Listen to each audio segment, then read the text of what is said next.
Ghetto dreams is nothing more than a perpetual scene of incredible things that a poor man never would dream of having. A place from all this madness where sadness is no longer a distraction, and had this not been a dream, I wouldn't have seen compassion. The ghetto is like a chemical reaction gone wrong, and by the time you hear this, I'll probably be long gone like a home phone in the 2000s. Hell, all I got left is a few gallons, and after that, I'm through trapping. In these ghetto dreams, I find happiness, and I'm actually around people who give a damn. Instead of being in a place that's full of hate and filled with scams, but yet and still I am a ghetto child. And even though the ghetto wild is still like a mother that somewhat raised me, so bravely I made the ghetto proud. And it's wild. Temperatures like 100 degrees got me down on my knees. This can't be my destiny, but I got so many felonies. Thinking I'll fly away, but I don't even got a pathway. It shouldn't have gone down this way. Tell me, how did I get lost?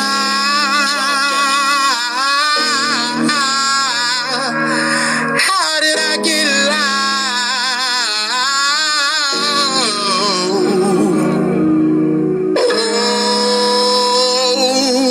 Somebody done me wrong. Ain't no telling when I get home. Gotta get home, yeah. What it do? It's 903 Boxing. I'm your host, Charles J. Okay, yeah, that was just a little snippet, man. By the way, anything I play on this motherfucker, it's by yours truly, Charles J. Shout out to my audience. Shout out to those that's rocking with me. We in the kitchen, man. We stay cooking. We got a lot of different flavors, herbs, and spices. We keep the sauce, man. So let's get to the shit.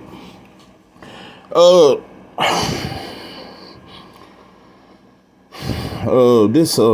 got a lot of different series I do. But this is definitely my favorite one. This is the one that actually probably means the most to me. And this is my Reparations series. This is Reparations, Part 5, my thoughts. It's a lot of shit going on. Like I said, I made a video about the situation with Kanye.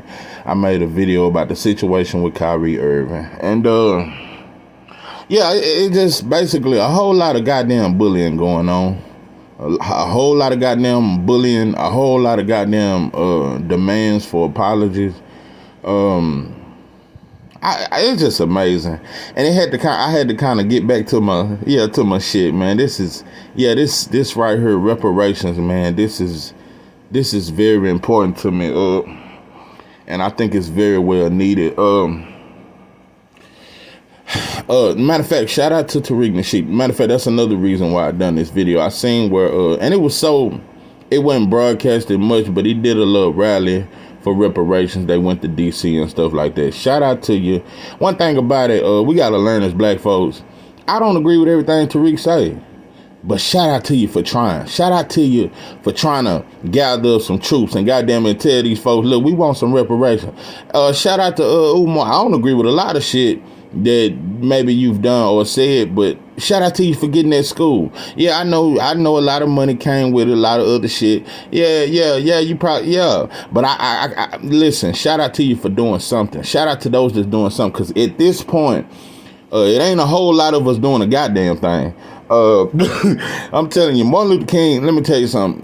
If Martin Luther King today would look more Malcolm X-ish.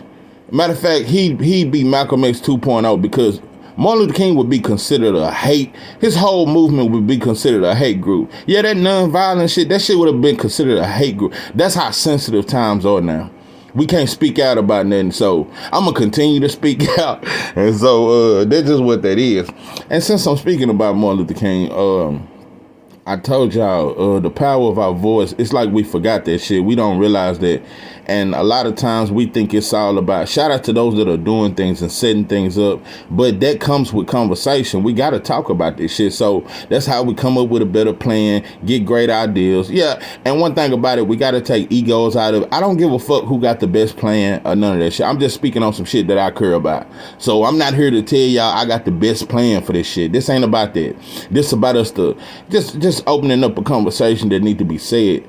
So like I said with Martin Luther King, what he did, which is something we must do. I mean, with the George Floyd thing, that was about, I mean, but you know, it stopped after about 2 weeks. But out of all the police brutalities, that was the one that kind of got worldwide news. Now, when that shit happened, we should have let that moment be a moment where we really push for just equal rights, freedom, just everything. Because at that moment, we had the world's attention. And see, we in this motherfucking country, and we can only talk so much shit. These white folks let that shit go in one ear and out the other. They don't hear that shit. White folks, we just complaining. And so we got to set up a strategy to where the world can hear us. See, that's what Martin Luther King did. That shit, a lot of people think it was soft. Yeah, just laying down, letting them spray us with water hose, letting the dogs bite us. Yeah, just not fighting back, none of that. Nah, he knew the bigger picture. He knew once this shit was on and the world saw it, they would see how we were being treated. That we only victims and that, they just, how we're being treated, the world could see it. Because when you talk about reparations, that's a worldwide thing. That's when other countries come in. Because you got to understand something. Black people over here, we don't have a backup country. We don't got a motherfucking, a powerful country that got our back and that can always, that's why the Asians are so safe in America. They got China, they got Japan behind them. Yeah, shit like that. So when you got no country behind you, no powerful, and it's about power. So that's what we got. We got to get worldwide attention to what's going on. We got to get the worldwide attention to everything that we're facing. That way the world, because that's what's going to make, because until we do that, these folks over here in America, they don't give a fuck about what we talking about. No, they just don't want to be exposed. So when you expose them to the world, that's when you get their attention. Yeah, that's when the hair on the back of their goddamn neck stand up. Which brings me to white folks.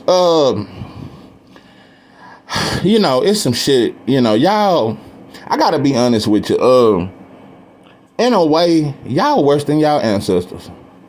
Yeah, y'all try to make it like this shit that was them, and you gotta understand, we built the most powerful country in the world. And that's why when you talk about other countries and they say nobody likes America, no, nobody likes white Americans. Because that's who run the country. Nobody likes it because they got a head start before everybody. Yeah, they had a whole nother group of people build the most powerful nation in the world, the richest nation in the world. And the people who built it never profited from none of it.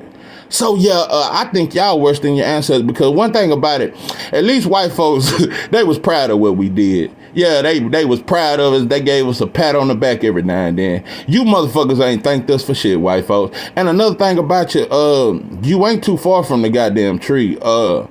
We built the country. You got all the riches. Y'all could pay us back if you wanted to. Yeah, everything that your ancestors worked to build, now y'all are in position to where y'all can say, you know what, let's make this shit right. Nah, but you refuse to do that. Not only do you refuse to do it, the promotion of self-hate in the black community, that's something that was made.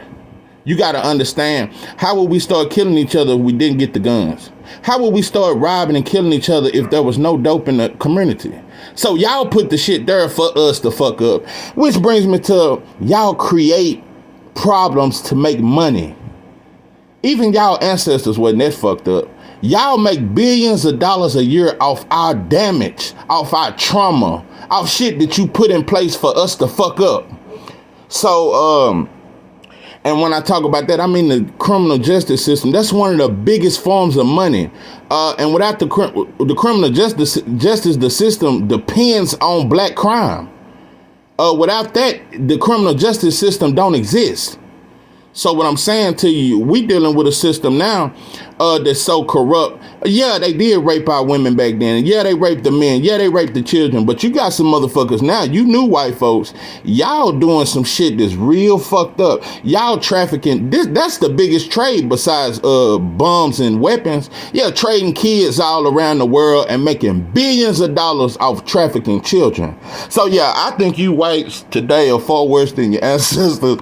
And I know you motherfuckers ain't gonna give a shit until we let the world expose you. We gotta expose you to the world and expose what you've been doing. Because like y'all use a lot of trickery. You know, the old white boy, he called me the N-word to my face. Yeah, he do shit like that. He hung me. He didn't give me medicines and fuck up us and got all these diseases out. Yeah, y'all whites today are forward. White boys back then, they didn't create no diseases to fuck us up and kill us slowly. Yeah, it wasn't no cancers then. Yeah, you whites are far worse than your ancestors in my opinion. So yeah, we want some motherfucking reparations. We gonna keep cooking. We gonna keep cooking. We keep the sauce in the goddamn kitchen. It's 903 Boxing. I am your host, Charles J. With that, I'm out.